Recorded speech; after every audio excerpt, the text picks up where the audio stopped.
Pourquoi le prix de la IC3 a flambé de 30% selon cet article de MobiWiki? Ça me paraît beaucoup, mais ok, attends, admettons. En juillet dernier, Citroën s'offrait une belle publicité en proposant la C3 au même tarif en thermique qu'en électrique, mais ça c'était avant. Passons vite le cas de la C3 Essence d'entrée de gamme dont le tarif sans condition est passé de 15 000 € à 15 240 €. Bon, c'est pas une grosse hausse, une petite augmentation totalement indolore, qui en fait toujours le modèle le moins cher de la gamme, Citroën. Pour l'IC3, c'est en revanche beaucoup plus dur. Citroën annonçait alors haut et fort que l'électrique n'était plus réservé aux élites. La nouvelle C3 devait permettre à tous de goûter au plaisir de la conduite électrique à partir de 14 800 €. On met fin tout de suite au suspense, le tarif a explosé, passant à 19 300 € aujourd'hui. 30% de majoration en seulement 7 mois, comment est-ce possible? Donc le 4 juillet, elle était bien neuve à 14 800 € en option, mais seulement après déduction du bonus de 4 000 € auquel tout acheteur particulier avait droit. Mais également des 3 000 € de majoration accessible seulement au foyer du plus modeste. Donc ouais, il y a le gros boost de 7 000 € quoi. Et 1 500 € de prime à la conversion si vous vous débarrassez d'une telle voiture, une vieille voiture. Un tarif hors aide de 23 300 €. Aujourd'hui, le tarif est de 19 300 € et sous condition d'admissibilité au bonus maximal de 4 000 €, soit toujours à 23 300 €.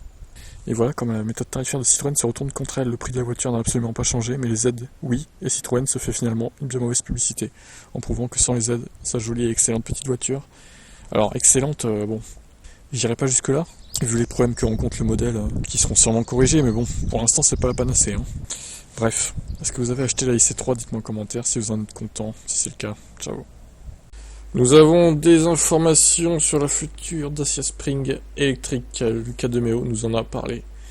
L'homme a en effet précisé que ce sera un modèle de segment A, différent donc de la prochaine génération de Sandero qui est prévue pour le segment B. La grande différence par rapport à la première Spring qui est made in China est que le futur modèle sera assemblé en Europe. Il échappera ainsi aux droits de douane renforcés. Une surtaxe étant maintenant appliquée sur les voitures produites en Chine et pourrait avoir le droit au bonus. Si celui-ci existe toujours, hein, oui. Mais Dacia veut faire vite, le projet va suivre la nouvelle stratégie de Renault nommée LEAP 100.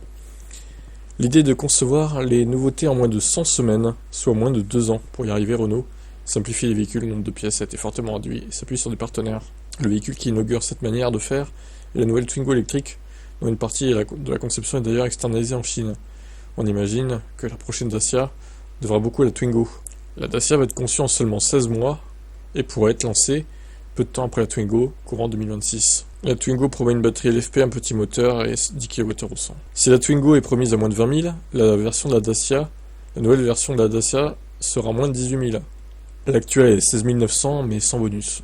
Vu que la nouvelle aurait un bonus, elle serait donc moins chère, techniquement. Bon. Avoir la batterie embarquée, avoir la puissance moteur, avoir la puissance de recharge, tout ça quoi. Pour l'instant, ça reste des détails. Allez, ciao. Voici à quoi ressemblera l'utilitaire de Kia PV5, utilitaire électrique.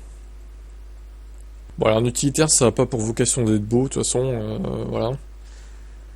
Bon, après, c'est pas, vu comme ça va. C'est pas immonde.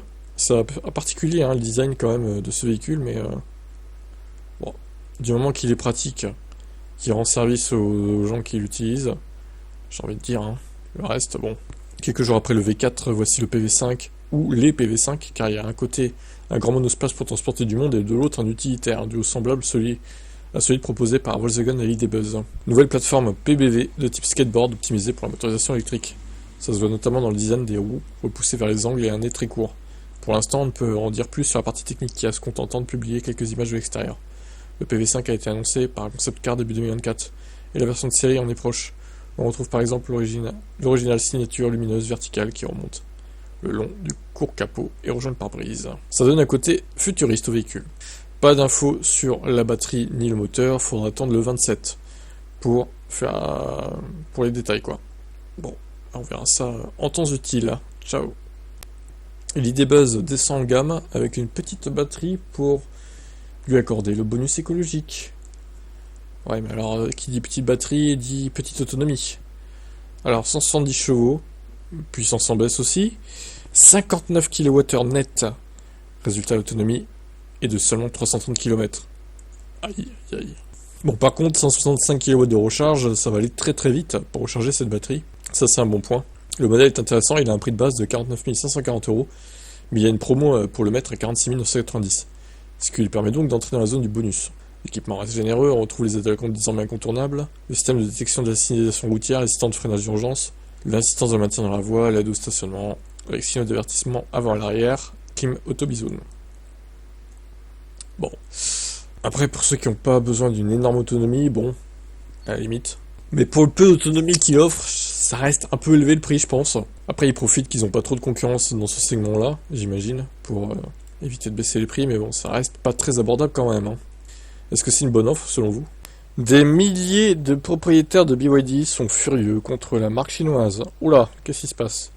BYD a récemment annoncé que 21 de ses modèles électrifiés bénéficieraient désormais de son système d'avancée d'aide à la conduite sans frais supplémentaires. Les futurs propriétaires peuvent se réjouir, mais qu'en est-il des autres? Ah oui, c'est ce que je me disais, au final, ils vont l'avoir mauvaise, non? Il y a quelques jours, la firme de Shenzhen a fait savoir que l'installation du système God's Eye, une technologie similaire au FSD, serait dorénavant gratuite. Il s'agit d'une excellente nouvelle pour les futurs acheteurs et les propriétaires, ayant déjà fait l'acquisition de leur BYD, ils font la tête.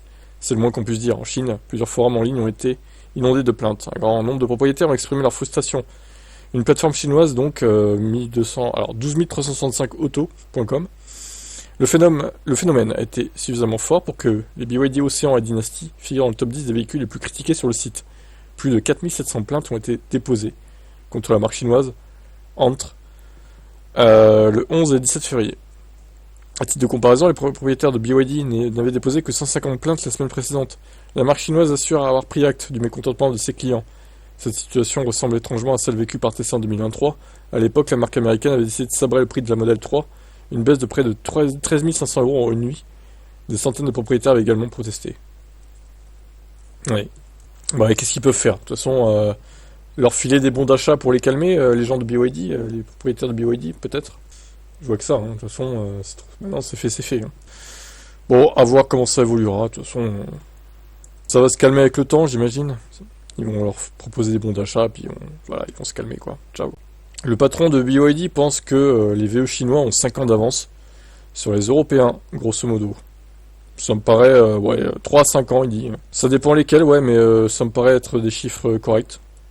Vu d'Europe, on peut encore avoir quelques doutes sur certains véhicules chinois vendus dans nos contrées affublés de puissance de charge très moyenne et d'une efficience peu favorable, d'état de la conduite mal calibré, mais ne perdons pas de vue que, premièrement, les modèles électriques chinois vendus en Europe sont les modèles les plus abordables du marché chinois. Certains ne sont quasiment jamais vendus sur leur marché national. Certains sont déjà des véhicules sortis il y a plusieurs années en Chine.